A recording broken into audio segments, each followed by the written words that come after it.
Hello, all of you. I again welcome you on my YouTube channel, that is Amar Jyoti Knowledge, for preparation for UPSC. And in today's video, we will discuss about the National Logistic Policy 2022. Yes, किसी भी देश में देखिए inflation है वो एक बहुत बड़ी प्रॉब्लम है, होना भी और ना होना भी। अगर मान लीजिए किसी देश में इन्फ्लेशन नहीं होगा तो उसकी इकोनॉमिक ग्रोथ नहीं होगी, और अगर होगा तो उसके वहाँ के लोग भूखे मरने लग जाएंगे। जर्मनी में एक बार 1944 में इन्फ्लेशन 10 लाख गुना बढ़ गया था। Yes, it is 10 lakh time inflation हुआ, जिसकी वजह से वहाँ के लोगों को रोटी और ब्रेड के लिए भी मोहताज होना पड़ गया था।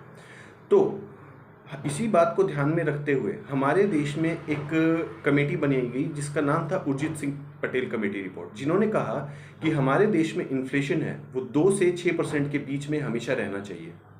तो इस चीज़ को ध्यान में रखते हुए और आरबीआई को इसकी जिम्मेदारी दी गई, लेकिन आरबीआई हमारे देश में इतना ज़्यादा कारगर साबित नहीं हो पाया क्योंकि उनके हाथ में केवल और केवल रेट ऑफ इंटरेस्ट था जिसे वे कंट्रोल कर सकते थे। तो इन चीज़ों को ध्यान में रखते हुए गवर्नमेंट ने माना कि लॉजिस्टिक जो है यानी माल का आना जाना, ये सबसे बड़ी एक प्रॉब्लम है इन्फ्लेशन की तो और हमारी इकोनॉमिक ग्रोथ की। तो इस वजह से हमारी गवर्नमेंट ऑफ इंडिया ने एक पॉलिसी बनाई, नेशनल लॉजिस्टिक पॉलिसी, यानी सामान का आना और जाना से उन्होंने बनाया।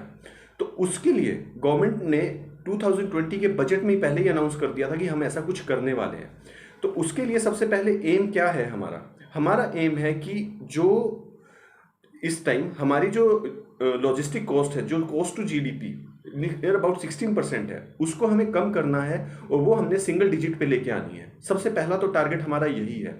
तो इससे होगा क्या, अगर माल आएगा जाएगा सस्ते दामों पे तो उससे क्या होगा कि हमारी जो कॉस्ट है वो धीरे धीरे कम होती जाएगी और उससे हमें फ़ायदा मिलेगा और धीरे धीरे जो बेवजह की कॉस्ट बढ़ती है वो हमारी कम होती जाएगी। दूसरा है जो हमारा लॉजिस्टिक परफॉर्मेंस इंडेक्स है, जो which is issued by the world bank, वो जो इस टाइम इंडिया 44th पोजीशन पे है, उसको इंडिया को अगले 2030 तक यानी 2030 तक इंडिया को सिंगल डिजिट पे लेके आना है ताकि हमारा बड़ा अच्छा सा काम हो सके। और इसके लिए पीएम गति शक्ति योजना हमने लॉन्च की। आप इसके अंदर इलेक्ट्रॉनिक व्हीकल्स को ऐड कर सकते हो, पेरिस क्लाइमेट डील को भी ऐड कर सकते हो।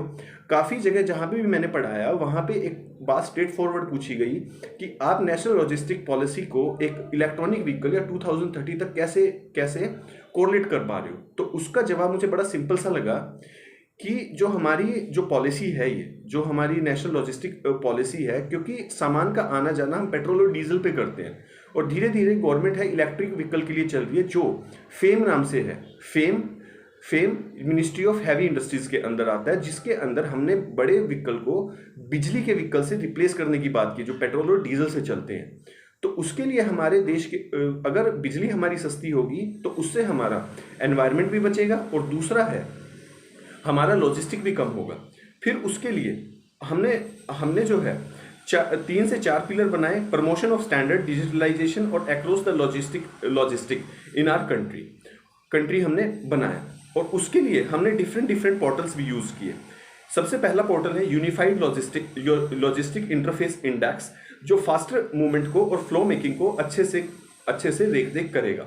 और दूसरा है ease of logistic seamless index, जिसके अंदर डिजिटल जितना भी मार्केट होगा और लॉजिस्टिक का जितना भी आना जाना होगा उसको एक सिंगल प्लेटफॉर्म पे गवर्नमेंट लाने की बात कर रही है।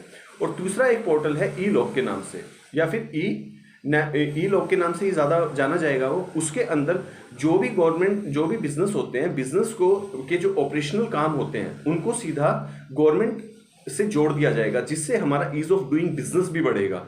क्योंकि ease of doing business is the main motive कि हमारी जो बाहर से फॉरेन करेंसी आए। तो thank you so much for watching. आज के लिए हम इतना ही रखते हैं एंड आई होप आपको ये अच्छा लगा होगा। अगर अच्छा लगे तो please like, share and subscribe. Thank you so much.